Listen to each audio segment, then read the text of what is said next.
I'm Bea. And I'm Sam. And we're two best friends who like to talk shit about smut, wingspan, and sometimes books. Join us every Wednesday for a new episode.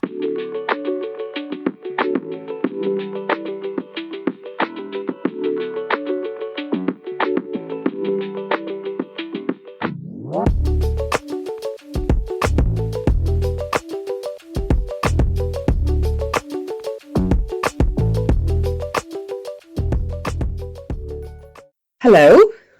Hiya. Remember we said we weren't going to record in January, and now we are because we forgot to record things.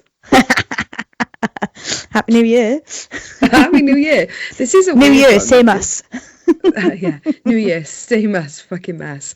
This is a weird one because the bulk of this episode, which first of all, we are so fucking excited for this episode. Like, so excited. At the point of recording, this interview actually happened quite a while ago, but when we just were on red weather mornings. Yeah, we should get into that in a hot minute. But we forgot to record an intro and outro to this episode, so here we are on the 5th of January, recording an intro and outro to something that happened a month ago. Oh well. Oh well. Before we get into all the LJ hype, because we'd be here for fucking hours, what are you reading? I'm reading Song of Sorrows and Fate, which is the 9th and final book in the Broken Kingdom series by LJ. So since then, Sam has been in her LJ era, to say the least. 9 books, back to back. Yeah, but you've loved every minute of it, right? Oh, I'm really sad. And I said in our Discord channel that I'm sad that it's coming to an end, and somebody messaged me like, just reread the Evers now. Honestly, yeah. But I think I'll see them in a different way. In a way, I'm glad that I read the Evers first. Okay. Because I feel like some things like hit harder, if that makes sense. Like, when you're reading the Broken Kingdoms, you find out where Malin and Case get the names Jonas and Sander from. But I think... Oh, because you had a relationship with them because of Evers and Miss Thief. Then if I'd have just read it all and then gone into the Evers, I'd just be like, oh, cool, their kids are named Jonas and Sander. But because I knew... And, like, the same with Krasmira, you find out why Ari and Saga call her Krasmira. Oh, I didn't know that was her full name. Yeah, Mira is Krasmira. And I don't know if I'd have put 2 and 2 together of like the reasons that they chose these names. So I really like, and in the Broken Kingdoms, you get Tor and Sol finding Alexei. And now that I know Alexei, like, oh my God, it literally punched me through the stomach. It was lush. Yeah. I've read the first 3, but I'm definitely going to go back and read them all at some point. But the 9th one, I can't. Like, all I've done is cry, so... And I'm only, like, 15% in, so... So that's what you're reading? Yes. What are you currently reading?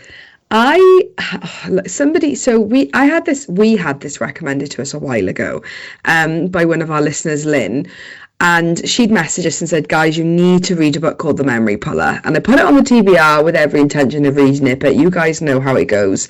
Particularly for us, like, not in like a braggy way, but we get so many recommendations from you guys, which is amazing. But I feel like our TBRs are like maybe worse than most. Yeah, mine's a hot mess. Because we have like stuff that we want to read as individuals, stuff that we want to read together, stuff that we read for the podcast. Like it's insane. So I had every intention of reading it, but I was like, I'll get to it at some point. And then really kindly, Lynn at Christmas time sent us both books, which was so unbelievably kind, cried my eyes out. And she sent me the Memory Puller. Yeah, so she sent me the Memory Puller, the Exile and the Saviour, which is book 2, and then the Butcher and the not Butcher and the Blackbird, Butcher and the Ballerina. Do you know when you said that in Discord, that you were reading Butcher and the Ballerina? I was like, oh my God, what a fail of an autocorrect. She's on about Butcher and the Blackbird. No, it's called Butcher and the Ballerina. And she sent me all 3. So obviously I was like, right, need to read this. And oh my fucking God, does it... Not that I thought it would disappoint, right? But Jesus Christ, like, I'm Oh, excited. So we've got the author, which is Chris Haynes. yeah, Chris Gaines. So I messaged you and was like, you need to read these fucking books. We need to do them on the podcast. They're fucking insane. And it just so happens that the third book in the series and the final book, 'cause it's a trilogy, is coming out in March. So I said to Sam, like, we've got some slots to fill before we start our Tog reread. Should we try and get Chris in, like, before the end of season 1? And it's happened. So in the space of, like, a day, Chris is coming on the podcast. Woo! And if you want the full rundown of what's coming up, then I have posted it all in our Discord channel. I put the dates and what's coming for the rest of season 1. So you'll see everything up until the beginning of March. Yeah, so we've actually, if you haven't seen on social media, we've actually decided to leave Fable as an app. So for anyone that used to follow our reads on Fable, we're as of like next week, we're going to be deactivating our Fable account, so pre-warning. And we've moved onto Discord. So if you go to our link tree on all our social media pages, our Discord link is in there. And we've got chats for like everything. I think Sam creates a chat per episode, which is just wonderful. So if you have only read like that specific book but not maybe everything that we cover, you can just chat in that book's thread. Yes, they're called channels. I call them threads. Yeah, I call them threads. So bear with us, because we're getting to grips with Discord. It's very different. Yeah, we're learning, but it's so much fun. I love it. Yeah, and it's really cool, like, that everyone can just chat to each other. Like, we've never had, like, a platform like that before, but, like, everyone can just talk to each other. I set one up for reading buddies, and people are sending, like, their dogs and their kids, and it's really sweet. So cute. I love it. Yeah, so bear with us while we figure it out. Yeah, so that was a bit of a tangent. So I've read in the last like 5 days, The Memory Puller, which is the first book, The Exile and the Saviour, which is the second book. And oh my God, I'm going to come out and say this, right, guys? Aside from the Sarah J. Maas universe books, because obviously that's why we're all here, right? If I had to pick another series that I think, what's the word, like summarizes us as a podcast, yeah, I think it would be this one. Ooh. It's got... So, like, in the dictionary, a pod of Smut and Wingspan, C, Sarah J. Maas, C, The Memory Puller. The Memory Puller trilogy, Chris K. Haynes. Like, the two main MMCs are both winged males. The sexual tension and the banter is... ugh. And I'm currently reading The Butcher and the Ballerina, which is a novella, but it happens before the main series, about 200 years before, but it's about a character in the main series. Now, he doesn't have wings. He is a wolf shifter. Yeah, but he's a wolf shifter. Woof! Big wolf. And his name is Ronan, and he's covered in big sexy blue tattoos. Anyway, but her smut, right, is like, would I say it's the dirtiest thing I've ever read? No, but everyone like has a kink.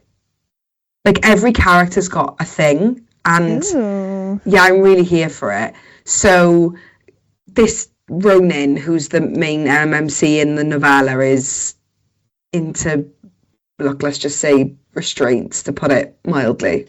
Woo! And it's so hot. Anyway, I'm about 70% through the novella, and they're on KU. I know you guys are always like, oh, you bump up our TBRs, like, but honestly, guys, you need to go read this. Like, when I say you guys, if you love the things that we read, if you love like A Dawn of Onyx, it's like A Dawn of Onyx and Crescent City had a baby. Ooh. And who wouldn't want to fucking read that? Yeah, me. I want 10 of them, please. So that's what I'm reading. I'm fucking obsessed. And then once I finish this, I'm going to go read Alyssa Lonergan's Vow of Lies series, because we're also doing that in Feb or March? Feb. And then Alyssa's coming on the podcast. Woo! Woo! And book 4, the final book, is coming out on the 31st of Jan. Gasp. Just in time for me to read it for the podcast. Can't wait to cry my eyes out. Cool. Yeah, so that's what's happening here on A Pod of Smut and Wingspan. We've got a new Discord. Go have a little peek. It's lovely. What? Go have a little peek. It's lovely. Shocker, we're both reading smutty fae wingspan books and fucking obsessed with them. What's new here, guys? During our interview with LJ, as I said, yeah. we were in a red weather warning. And if you're in the UK, you know what I'm talking about. If you're not, then when we have weather warnings now, apparently, they send like a siren to your phone to let you know. Yeah, but we didn't fucking know this. No. And it was really loud. So me and B were like screaming, basically. But our mic didn't pick it up. So to LJ, we're just screaming at her. And she's like, everything okay? I was like, oh my god, sorry. It's the government's new way of like telling us there's a weather warning. And like was trying to turn it off. And obviously like it goes for however many minutes. And then she was like, is everything okay? And we were like, yeah, it's just raining. And she was like, oh, okay. So we carry on. Then Bees goes off. Again, mic doesn't pick it up, but we don't know that the mic didn't pick up the first one. So again, we're screaming. We're acting like lunatics. She must have come off that call and thought, that was a bit weird. They're a bit strange. Oh, God. So, yeah, sorry, LJ, for us screaming in your face. We'll be back after a quick break. Hombres en crecimiento. Yo soy Luis Mercado y este podcast es un espacio de confianza para todos aquellos hombres que quieren aprender a superar sus inseguridades, pero no saben ni por dónde empezar. En Hombres en Crecimiento descubrirás que el crecimiento personal no es cuestión de sacrificio y sufrimiento. En este podcast aprenderás a simplificar tu vida, ordenar tu mente y, más importante, aprender a superar tus inseguridades. I mean, if it's not comparing Rachel Schneider to Mickey Mouse, then it's... You cut that out of the episode, though, didn't you? You're too fucking right, I did. It'll be like, you know, like on Gavin and Stacey when they talk about the fishing trip. This is our fishing trip. It'll never see the light of day. Just me and Rachel know. Yeah, just the three of us know what happened. Oh, funny. Okay, well, yeah, enjoyed this. Anyway, LJ Andrews, we are fucking buzzed about this interview. It was actually incredible, not to speak from the future, but I'm speaking from the future. She's literally one of my fucking icons. I'm obsessed with her. Oh, she's one of those people I could feel like I could just spend hours speaking to. Yeah, I agree. I want to pick her brain. Oh, she was so cool, so nice. I'm fucking obsessed with him, fucking obsessed with her books. She got a massive trad contract coming up with the new book that's being released literally in like a few weeks. Oh, I just love her. I'm so obsessed with her. I'm in my LJ era. Yeah, same, honestly. When am I not? Because Miss Thief was... Chef's kiss. Okay. Enjoy. Love you, LJ. Hi, I'm LJ Andrews. I'm the author of the Broken Kingdom series and the Eversea series. And I'm just really happy to be here. Does that work? We're so happy to have you. Yeah, we are. When we say we are big fans, like we are big fans. Such big fans. That makes my as you can happy. see, we've tried to strategically Yeah, I'm like, I see it. directly behind us. In front and center. I like him. Yes. Yeah, another podcast sent me the Miss Thief as a birthday gift, and she addressed it to Mrs. Samantha Bloodsinger. So my partner came in and he was like, I don't know who this is for. I was like, it's for me, it's fine. I love that. That's the best. So I don't know if you're allowed to answer this question, LJ, but can you tell us what you're currently working on? Yeah, absolutely. So I have a traditional series coming out with Penguin Random House. It's already gone out for ARC copies in both UK and United States and things like that. So it's been really fun to see that. But it's called Broken Souls and Bones, and the series name is the Stonegate series.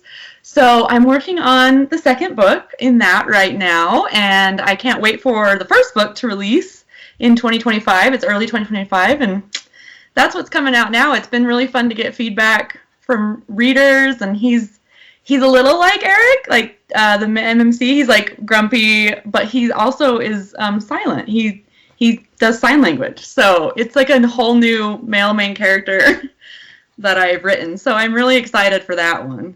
I love it. Oh, yeah. Gosh. Yeah, but he's just as grumpy and morally grey. So we love that. That's so exciting. We literally we can't get enough. Like we just really. Need more. It's I mean, even on my own reading, I'm like, they have to do something dark. Like, yeah.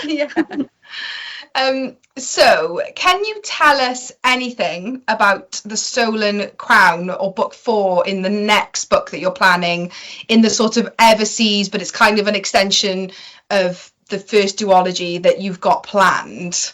Yeah, I have to watch what I say. There are some updates with the series coming probably toward the beginning of the year.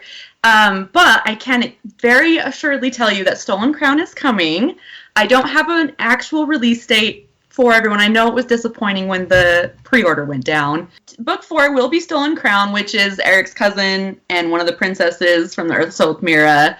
And that is coming, but it is a planned 6-book series. So the Everseas will be at least 6 books. So, yes. Stop it. No, I'm not lying. And so I've got a lot of the Earth Royals, if you think I feel like they deserve a book, especially Jonas's brother. I think he's going to be our freaky one. So, anyway, it's a planned 6-book series, and I will have updates. I promise everyone. It'll probably just be closer to the beginning of the year when I kind of talk about some maybe new additions and things like that. So. And we'll wait. You take as long as you need. Yeah. We will wait for it. Because I was literally thinking this when we were drafting our questions. Is as a writer, it must be so not hard, but you have such an incredible cast of characters. And obviously, you now have in the Everseas series effectively the children of your first 9 books. Within not every single one had their own book, but they're all involved in the series. Yeah, it must be so difficult to almost rein yourself in to not be no, every single family member has to have at least one book. I know it really is hard. Well, I'm in the point where I'm doing just short stories in my group that will be digital downloads for fun. Between from now till Broken Souls and Bones releases in April, of side characters from the Broken Kingdoms, just because I'm everyone needs a story. So we'll have those out too. We were literally just saying the tension between Mira and Tate in the Mist Thief. And she's he's the only person who doesn't like me, and we're yeah, you wait. Yeah, they're gonna be saucy. I'm excited, and he's a grump too, but for reasons. He's got reasons, but I'm really excited for them. But so everyone can plan on the Everseas.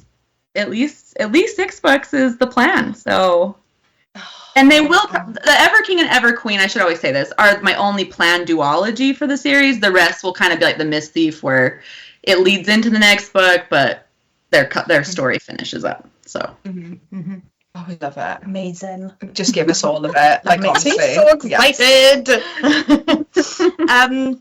Okay. Which character from the Ever or the Broken Kingdoms world do you most closely relate to? Oh, I have a few. I think in the Ever, I really do relate to both Scotty and Livia, so the FMCs, from Ever King and Ever Queen and Mist Thief. But probably Livia, I'm an anxious person, so I totally relate. Anyway, Livia, I think, would be the Ever, just because I just relate to her being I want to be tough, but I'm also nervous all the time. And so I get that. And then in the Broken Kingdoms, though, I have to do too, because it's Case Erickson, Jonas's dad, and Jonas and Santa. He's so grumpy, such an introvert, and I'm just sometimes I'm I love to just be alone sometimes. And so that's why I tried to paint that in the Mist Thief, where he's everyone get out of my castle, get out of here, I'm done partying. So their relationship in the Mist Thief, we were literally just talking about the scene, I've just read it at the end, where Jonas is, walking, he bumps into them coming out of the room, doing up his belt, and you're Mom, Dad! Yeah. So I relate to his dad a lot, because he's just I love people, I love you all, but also get out. Yeah. I don't want to celebrate a birthday. Go away. We're done. We've done it. We're good. Let's do this. I love it. So you have such a huge mix of different species, magic, in the Ever and the Broken Kingdom series. Where do you get that inspiration? Where does that come from? Well, the Ever was it's a lot, but also it is a spin-off from the Broken Kingdom. So I had been building this world for 6 years at that point, before even the first book in the Broken Kingdom's release. So I had been shaping my ability to world build, I guess, for years at that point. But I don't know, I got the idea for the Ever from Eric's last name, which actually happened in the Broken Kingdom series, because he's a character in there.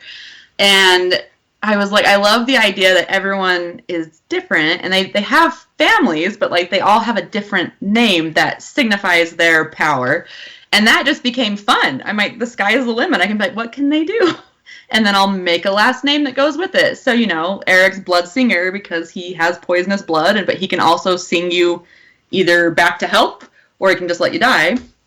And then, you know, like there's Tidecaller, so she can speak through the tides and stuff like that. And there's more in like the Ever Queen that I started to develop, and it was just a lot of fun. I actually loved that magic system of the Ever, because it really is like the sky is the limit. I was like, what is a cool ability that everyone would want? And I'll make a last name for it. So that's kind of how it shaped. But a lot of my creatures and things like that, especially from the Broken Kingdoms, I read a lot of Norse mythology, because that's, you know, they have a lot of Viking elements to them and things like that. So I get a lot from actual folklore, which I'm obsessed with, and I love it so much. So even if it's not exactly real mythology, it just inspires it, if that makes sense. So there are definitely some creatures that are from mythology in there, but I kind of try to put a spin on it and things like that. So. Because I think I've read the 3 first books in the Broken Kingdom series, and then I took a big break, and then you were actually the first person that ever gave me an arc ever. And I got an arc of the Ever Queen, and I remember getting it and being like, oh my gosh, this is the first arc I've ever been accepted for. So I read the Ever King and then read the Ever Queen, and that was at the beginning of this year, so like January, right, first read of the year. And I think it's honestly like I don't feel like there's another author that we've ever read that has a similar way of doing it. How you've got like your original Broken Kingdom series, and how you continue to like expand and expand and expand, but it still feels the same. Does that make sense? Like you still feel like you're in this world, but you just haven't, like in a game and you haven't unlocked a zone, but you know it's there and it's kind of grayed out. That's how I feel like with your world, is like, I know there's more around us and it's all familiar, but we just haven't been taken there yet. And it's, the way that you've expanded with the Everseas is just, we just love it. We just can't, honestly, we can't get enough of it. It's been a lot of fun to expand the world. It's just like you said, it's just a new town that I get to explore. That's how I view it. Like, I got my little cities over here in the Broken Kingdoms, but there's somewhere else we need to go look at. And like, I'm even doing that in my new series too. I'm like leaving it open to go explore other areas of the world. Because I don't know, I guess it's just how my brain works. It's like, worlds are so expansive. Like, even in books, let's keep exploring them. So, I love it. It's been fun to just keep it growing. And I think with Kate and Mira's book, I definitely have plans to keep it growing. So yay, because we just talked. I know. Yeah, give us more. So yeah, the extent of their book, I will keep quiet, but it plans to explore other things. I suppose leading on from that then, when you were plotting and building the Broken Kingdom's initial books, was there ever always in the back of your mind to do the Everseas, or did that sort of happen organically as you started writing these books? Yeah, it happened definitely organically, because believe it or not, I actually wrote book 4 of the Broken Kingdoms first. So I knew the Alvers, which is like body magic, right? Yeah. I knew them first. So Case and Malin, Jonas and Sanders' mom and dad, have been my oldest characters. And then I don't know why, for some reason, I was like, I feel like Legion and Elise are first. So I wrote those books. So around, if you read book 2 in the Broken Kingdoms, I mentioned Sea Fae. So that's where I was like, there's more creatures out there that I just don't know about yet. And so, because there's someone who's like, I'm part Sea Fae, and there's like just a side character. And so that was my first introduction. And then it was, I think, right before book 5 in the Broken Kingdoms released, I made a post in my Facebook group. And I was like, there's a guy named Eric. This is all I know about him. I think it might be a Little Mermaid retelling with Vikings, because that's what the Broken Kingdoms is basically, right? Is like, initially I try to have hints of fairy tales in there. They're very loosely based. We'll say that. And so I was like, we should do Little Mermaid, and we'll do a siren, and this guy named Eric, because Prince Eric, and that's where the name, but then there's also Eric the Red, who was like a Norse character and stuff like that. And I didn't know what it was going to be, but then as I started writing book 6, I was like, I think he's second generation. And so he appears in book 6 as a little boy. Mm-hmm, so that's kind of how it happened. I knew there would probably be like sea fae, and I wanted to go water eventually, so that's why in book 2 someone's like, I'm part sea fae. So, but that was it. And book 6 is where the ever came into play. Mm-hmm. It's like you meet Eric's dad in book 6 of the Broken Kingdoms. He's a fun guy, and then little baby Eric. So. Wow, that imagine having that amount of foresight. I know, we say this all the time, tomorrow. It's crazy. By book 9, The Broken Kingdom, I've said it a million times. I'm like, my brain is broken. It is gone. I don't know what happened. I don't know how I pulled it together, but yeah, it's a lot sometimes. But also, I think as you get in the habit of writing, at least for me, characters really do start to take over. Not in like a weird way, but kind of weird. Yeah, they kind of start to write themselves. I feel like and so it gets to that your point. brain, you don't know where it comes from, but it's like they almost open doors, and they're just like, here I am. So at least that's how it happens for me. So I love it, and I think it's amazing. Sticking on the topic of specifically Eric, do you feel like when you're writing a character like Eric, because like I said, obviously I read the first 3 in the Broken Kingdom series, and then obviously everything in the Ever now. Do you feel like you have to make a conscious effort to make a character like Eric really, I don't want to say bad because he isn't bad, but like really, really morally grey, like really on the cusp? Or do you think that characters like Eric, they just kind of write themselves in the sense of like that's just who he is, and it's not like a conscious effort to make him like that? Well, with him, he has major trauma that I have never experienced, right? So he was probably, I actually spoke at this on a panel at one of my signings recently. He was probably my most complex character that I've ever written, because he does things that are not my nature, obviously. Like, my first reaction is not to, like, go torture people and things like that. But, so I dug deep as best I can without being a professional, of course, into, like, what would the trauma of always being told to hate people, always being told you're not good enough, and that you need to avenge someone, you know, and hate. What would you be like as a person? And I feel like, I hope it's portrayed that he's not super trusting of, like, love, but he learns to, and stuff like that. So he's not very vulnerable at first, but when he is, it's like, hopefully melts your heart. But no, with Morally Grey, I love it so much as a reader, that I do think of, like, if we could, in the real world, how far would we go for people we love? And that's kind of how I do it. It's just like, how far would you go? And I'm like, I'd go pretty far. But, you know, we can't, obviously, in reality, or else we will end up in jail. So, but yeah, he was my hardest one, though, because he did things, I tried to think outside of my box of morality, I guess. And that's where I was like, I think he would do something like this. But I also love morally grey people because when they love, like, they love big. Like, they love you, and that's why they do what they do sometimes. So I think that's why I love the trope so much. Yeah. And that's just what I thought with Eric. I was like, when he loves this girl, like, he'll do anything for her. Even, like, kneel down to enemies type thing, you know? So that's kind of how I thought of him. It was like, what would he do for Livia? So I don't know if that answered the question. Yeah, that absolutely did. I think as a reader as well, like, I think the one that always stands out in my mind is Eric. Is like, he'll do things that if you'd have told me prior to reading the book, I'd be like, oh, I don't know, maybe that's a bit too far. And then you read it and you're like, I'm obsessed with this man. It's not far enough. Like, no, like my moral compass has, like, disappeared with him. Like, I love it. Well, that's why, like, and there are parts where he even asks her, he's like, have I gone too far? And she's like, no, I'm turned on. I love it. We're good. Yeah. Keep going, Keep going. So, because I think I wanted that distinction where he, like, understands that he's doing things that people probably don't do. And so I do like that he's always like, too far. Yes. She's like, no, you're good. So I suppose taking a different direction with our questions now, can you tell us about your writing space? Do you write in an office? Do you go out to coffee shops? Like, what does a day writing look like for you? Well, okay, so you got me in like a weird time in life. I'm actually at my mom's house. My furnace went out today, so I have workers. Oh, no. So currently, I have an office, a home office. We're actually building an outdoor office now for me, and I'm calling it my witch house.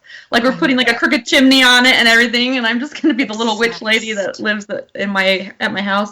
So that's what I use. I definitely need a space.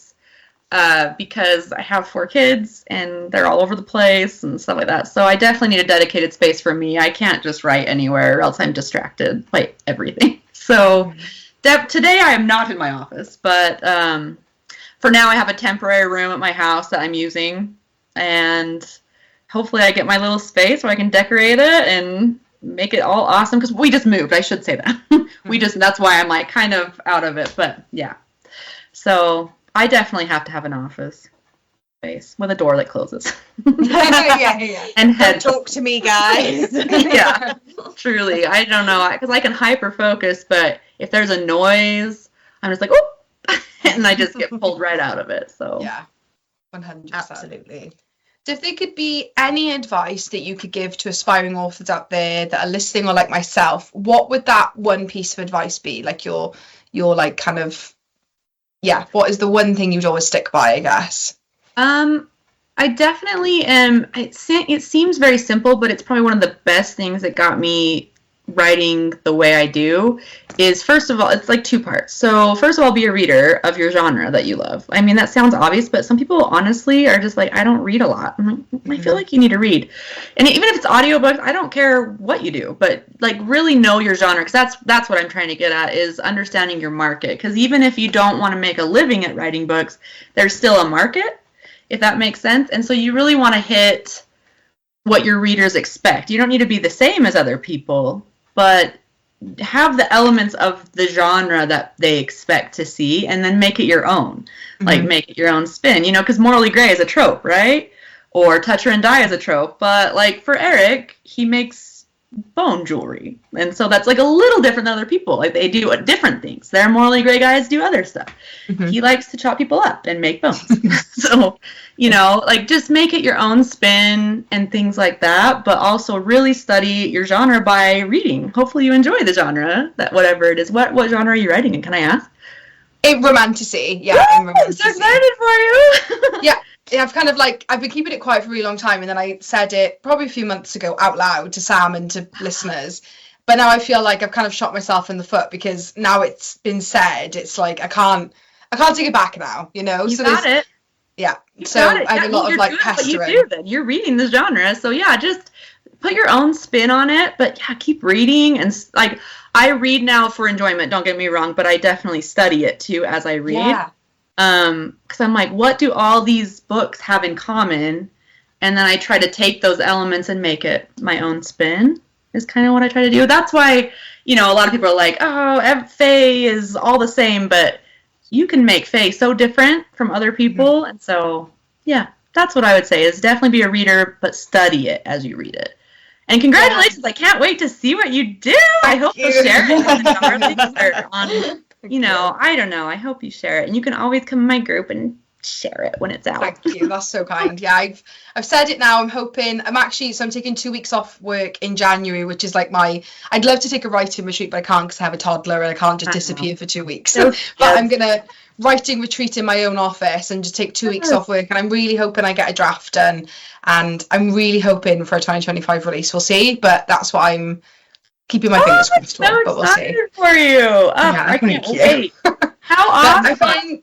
I don't know if you find this, but even when I'm having days where like I'm really struggling with word count, sometimes I'll just go open one of my favorite books, and not in a way of like, right, I'm gonna use this, but just in a like, you just kind of need to read a few pages to be like, okay, I can do that. Like this is, like I'm back in the room, like this is what I'm doing.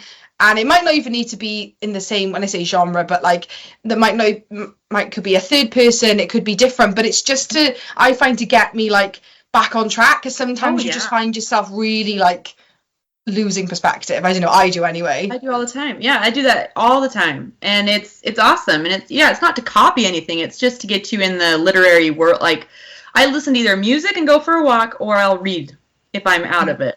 Yeah. And sometimes I have a problem though. I can't put books down. So I've read. So I'm like, I read, like I did this today. I was like, I don't feel like writing. So I read and I'm like, I have just read the whole morning and I didn't even start to write. So yeah, that's my only problem. What was the most unexpected challenge you encountered when writing the Everseas series? Probably it's both my favorite thing and the hardest is that it is a spin-off of the Broken Kingdoms, because there's so much world building and elements that I had to stick to, or else that world wouldn't make sense. And also, I don't know if you noticed, the Broken Kingdoms has a huge cast of characters.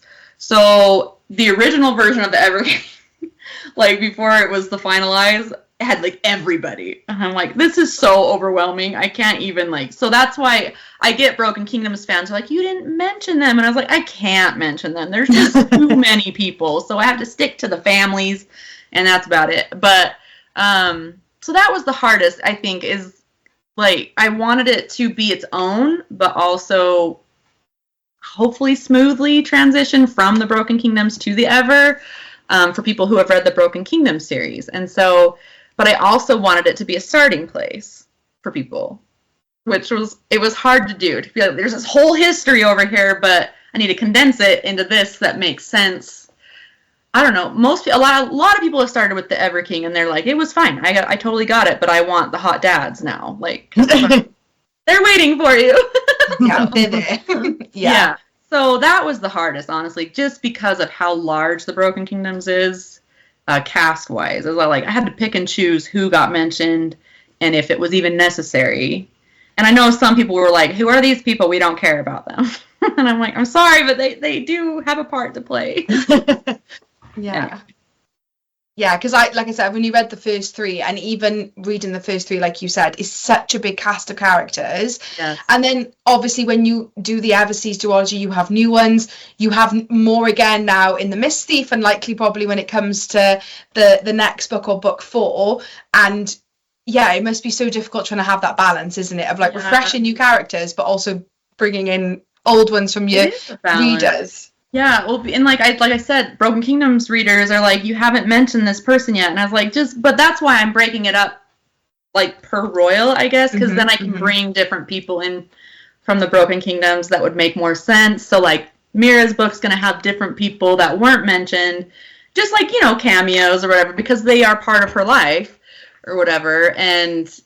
But yeah, it's a big cast. Like I said, by the time book 9 rolls around in that series, I was like, oh, people have got to die. I gotta kill you because there's too many of you. So yeah, you're gonna have to kill some off. You're gonna have to go. I hate to say it, but sometimes that's why people go. Just because I'm like, we just gotta move on. So. Yeah, I love it. That's brilliant. So, what is one book outside of your own work that you will always recommend to people, kind of specifically in the fantasy, romance, romantasy genre?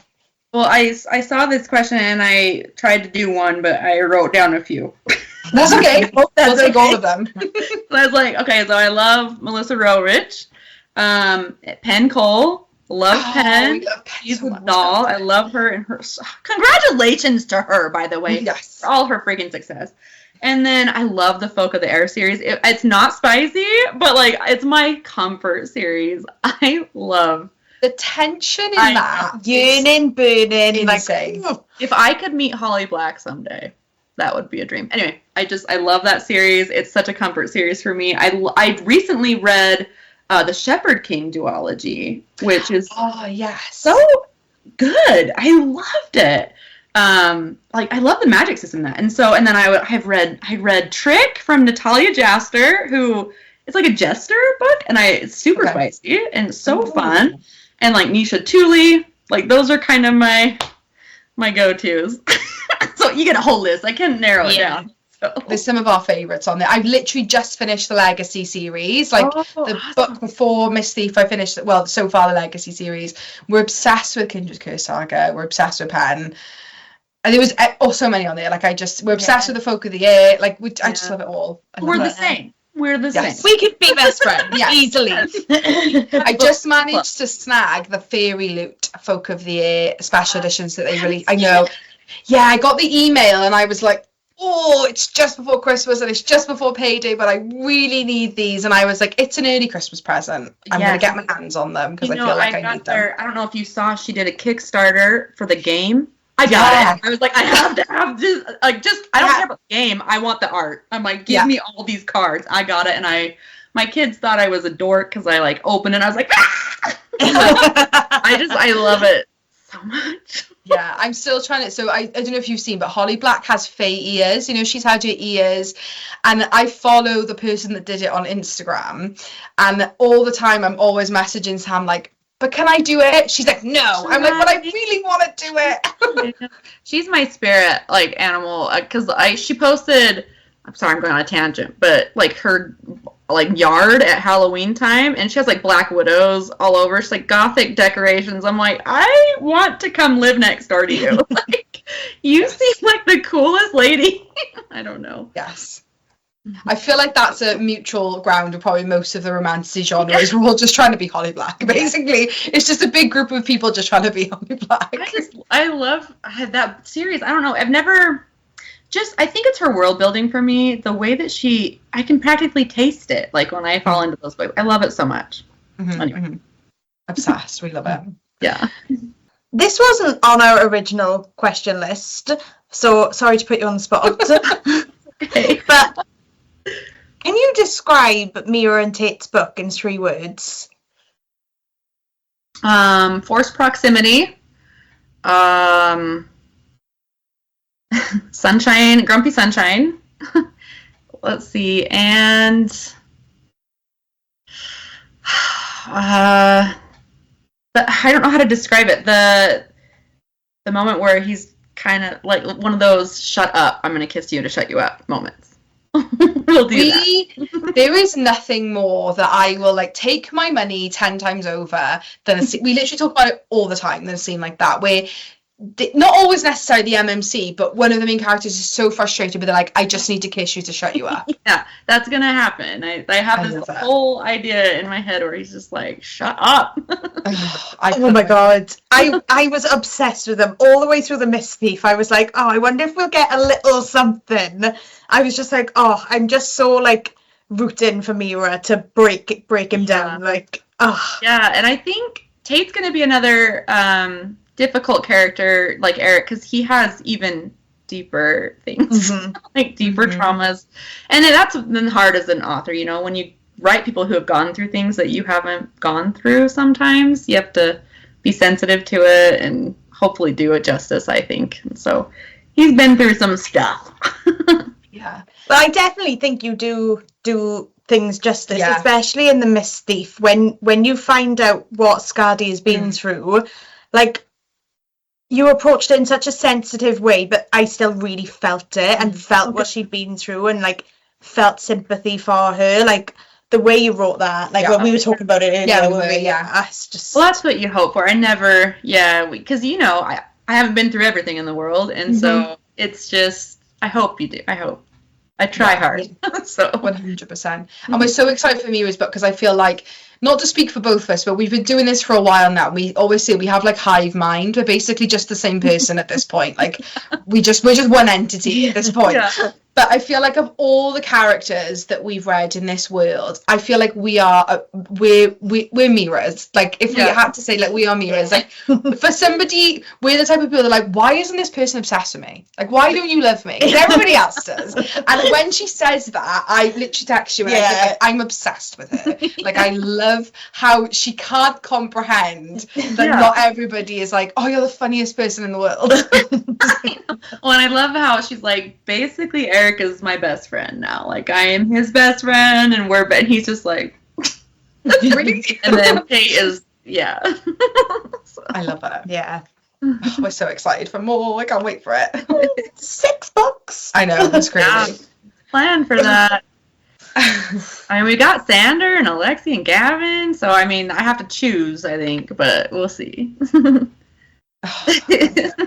And I love Alexi's dads from the first 3 books. Like, I feel like I'm not biased, but I love them so much. I love them. So they're one of the short stories that I'm going to be writing in between, like just the little downloads that I'm going to be giving Saul and Tor are going to be, I'm going to write their whole story of like them. So I love a good MM romance. So yes, I love them so much. Like I think if I had to be biased, they are my favorite 2 characters from the first 3. I have to say. Yeah.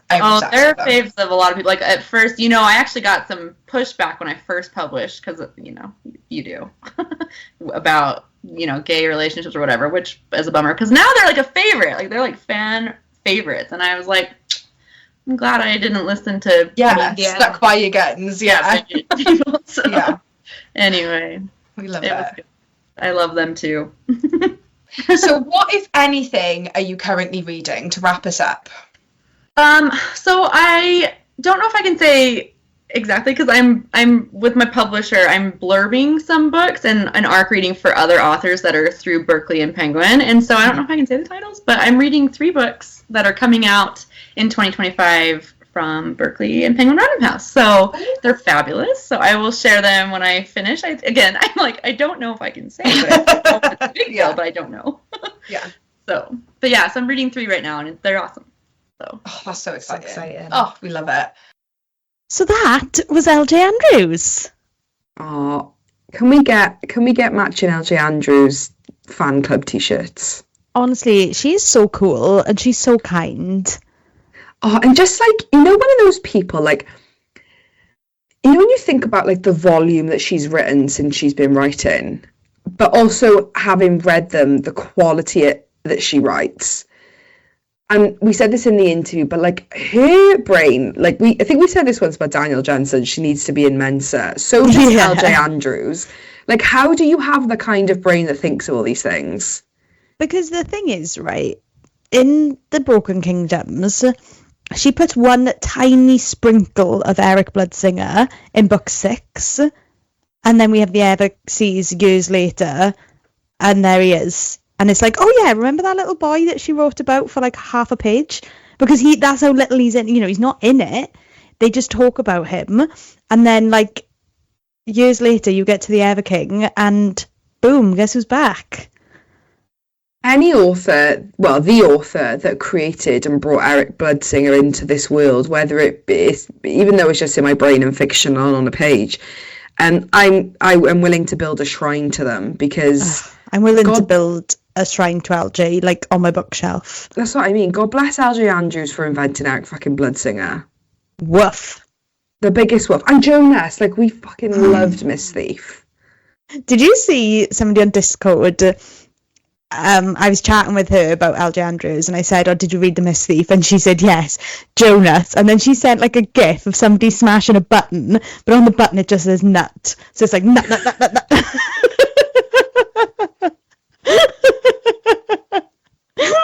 I was crying. That's the funniest thing I've ever Go back and look at, I'm going to have to find out who it was. Hang on, go back and look at our DMs. I can't. It doesn't let me. I can't look at DMs. I don't know how to work it, Sam. I'm too old. Have you got your phone there?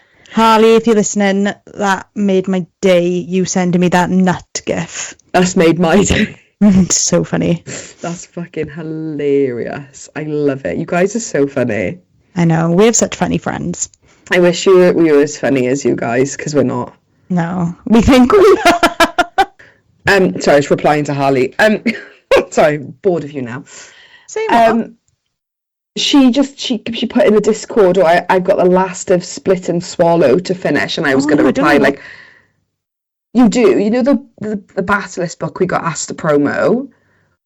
Yes. That's her first one, and it's a man who's can turn into a snake. Turns into a snake, and apparently it's like the cover's like a chalice. You do know it. You've seen it, and apparently it's absolute filth. You have seen this. No, but you know when like I know that you know what that is. And you're I like, never know what's going on, do I? I don't know, and I'm like, yeah, no, you don't. But I'm like, Sam, you do fucking know what that is. Maybe. Anyway. Why do my hands look like Lord Voldemort's when I do this? Do you know what? I was going to say earlier, your hands are really weird tonight, but I didn't want to offend you. Long. Harry Potter, come to die. Avada Kedavra. Stop it, they look so weird. Very body. Why? I have little fat fingers. I know. I have little sausage fingers. I don't know why they look so spooky and Dracula-y and long. Oh, funny. You know that? You know those memes of Khloe Kardashian, where she has like a long. Anyway, that was a tangent. Big tangent. Yeah. Yeah. But thank Stay you, tuned LJ. because We love you. Oh yeah, what's next week? Miss Thief. Oh, we're doing. Okay, I didn't know if we were doing Miss Thief first and then LJ. Amen to that. Okay, so Miss Thief next week. No shocker, we fucking loved it. Woo! Okay, bye. Bye. Bye. Thanks so much for listening. Follow us on TikTok and Instagram at a pod of Smut and Wingspan. See you next week. Bye.